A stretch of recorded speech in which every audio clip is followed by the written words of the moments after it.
विमल बहुत परेशान था। उसे समझ में नहीं आ रहा था कि वो इस परिस्थिति से कैसे निपटे।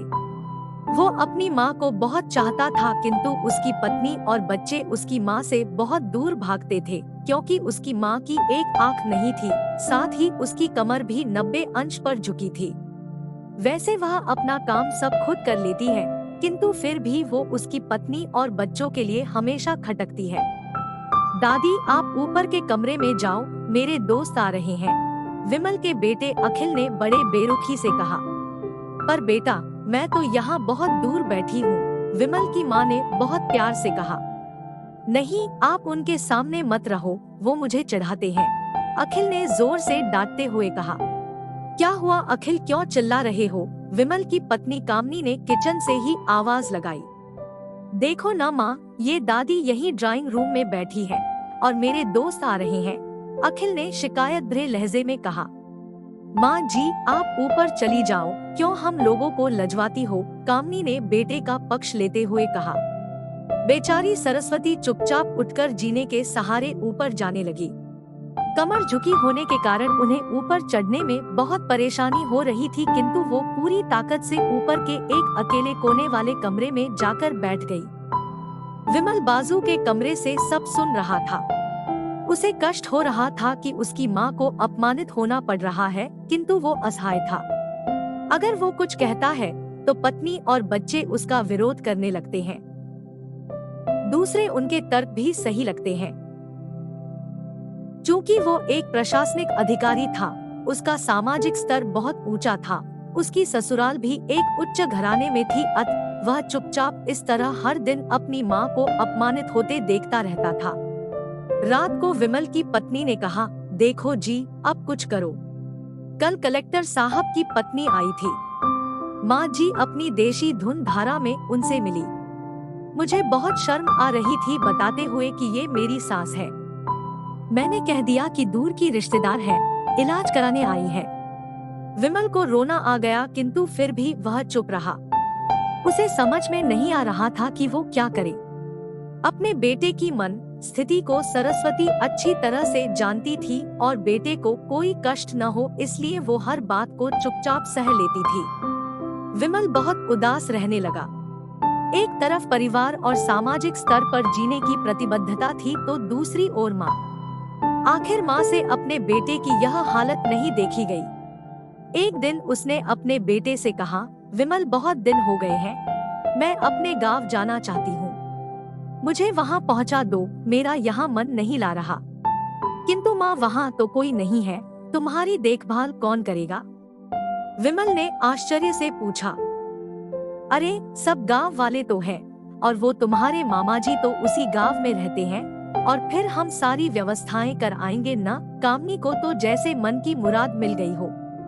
हाँ बेटा, बहू सही कह रही है, सरस्वती ने लंबी सांस लेते हुए कहा। विमल जानता था कि गांव में माँ की देखभाल करने वाला कोई नहीं है, लेकिन अपनी पत्नी की जिद के कारण वह अपनी माँ को गांव छोड़ने पर विवश हो गया।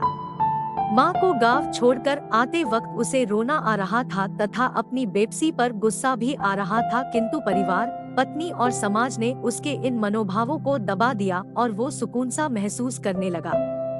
कुछ दिनों के बाद उसके चाचा, जो अमेरिका में रहते थे, आने वाले थे। जब विमल बहुत छोटा था, उसके पिता जीवित थे तब वो भारत आए थे और उसके बाद वो अब भारत आने वाले थे। पूरा परिवार और आस पड़ोस बहुत उत्साहित था। अमेरिका से विमल के डॉक्टर चाचा आ रहे थे। डॉक्टर रमेश ने जैसे ही घर में कदम रखा, सबने मिलकर बहुत उत्साह से उनका स्वागत किया। क्यों विमल भाभी नहीं दिख रही, कहाँ है? डॉक्टर रमेश ने उत्सुकतापूर्वक पूछा। जी, वो गांव में रहती हैं, यहाँ उनका मन नहीं लगा, कामनी ने सपाट लहजे में उत्तर दिया। डॉक्टर रमेश ने विमल की ओर देखा तो विमल ने अपनी आंखें झुका ली।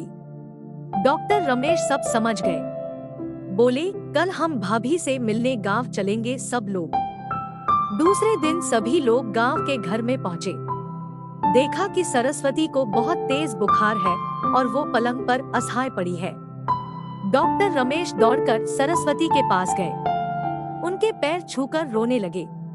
सरस्वती की ये हालत उनकी कल्पना से परे थी। वाह बेटा विमल, तूने तो नाम उजागर कर दिया। अपनी माँ की ये हालत देखकर तुझे तो शर्म भी नहीं आ रही होगी। डॉक्टर रमेश ने विमल को लगभग डांटते हुए कहा। नहीं देवर जी, विमल का कोई दोष नहीं है, मैं खुद गाँव आई थी। सरस्वती ने अपने बेटे का बचाव किया। मुझे सब पता चल गया भाभी, आप चुप रहो। क्यों बहू, तुम्हें अपनी सास की कुरूपता पसंद नहीं है? समाज में तुम्हें नीचा देखना पड़ता है ना? डॉक्टर रमेश ने कामनी की ओर व्यंग्य से देखा। कामनी निरुत्तर होकर विमल को देखने लगी। आज तुम जिस सामाजिक स्तर पर हो वो इन्हीं के संघर्षों की देन है। और बेटा विमल, तुम्हें शायद मालूम न हो कि बचपन में जब तुम 1 साल के थे तब छत से नीचे गिरने के कारण तुम्हारी एक आंख फूट गई थी और तुम्हारी रीढ़ की हड्डी में भी समस्या थी। तब तुम्हारी इस कुरूप माँ ने अपनी एक आंख और अपना बोन मेरो तुम्हें देकर इतना सुंदर स्वरूप दिया था। कामनी बेटा, इतने सालों तक संघर्ष करके बेटे को प्रशासनिक अधिकारी बनाने वाली इस संघर्षशील औरत की तुम लोगों ने यह दशा कर दी। तुम्हें ईश्वर कभी माफ नहीं करेगा। डॉक्टर रमेश की आंखों से अश्रु जलधारा बह रही थी। अब भाभी, आप मेरे साथ अमेरिका जाएंगी, यहाँ इन स्वार्थी लोगों के बीच नहीं रहेंगी। डॉक्टर रमेश ने सरस्वती से कहा। विमल को तो काटो तो खून नहीं था। डॉक्टर रमेश जो उसके चाचा थे, उन्होंने जो राज बताया उसके बाद तो विमल को यही लग रहा था कि उससे ज्यादा पापी इंसान इस दुनिया में कोई और है ही नहीं। वह दौड़ता गया और माँ सरस्वती के कदमों से लिपट गया। माँ, मेरा अपराध अक्षम्य है। मैं जानबूझकर चुप्पी साधे रहा, आपका अपमान करवाता रहा। अब सिर्फ आप ही उस घर में मेरे साथ रहेंगी और कोई नहीं।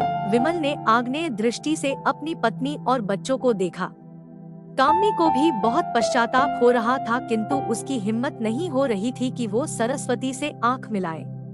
सरस्वती ने कामनी की मन स्थिति को समझकर उसको पुचकारते हुए अपने पास बुलाया और विमल को डांटते हुए कहा, खबरदार, जो मेरी बहू को मुझसे अलग करने की कोशिश की तो तुझे ही घर से बाहर निकाल दूंगी। कामनी और बच्चों ने सरस्वती के पैर पड़ते हुए अपने व्यवहार पर माफी मांगी और माँ के हृदय ने सबको माफ कर दिया। अगर आपको कहानी अच्छी लगी हो तो हमें कमेंट करके जरूर बताएं और चैनल को सब्सक्राइब करें।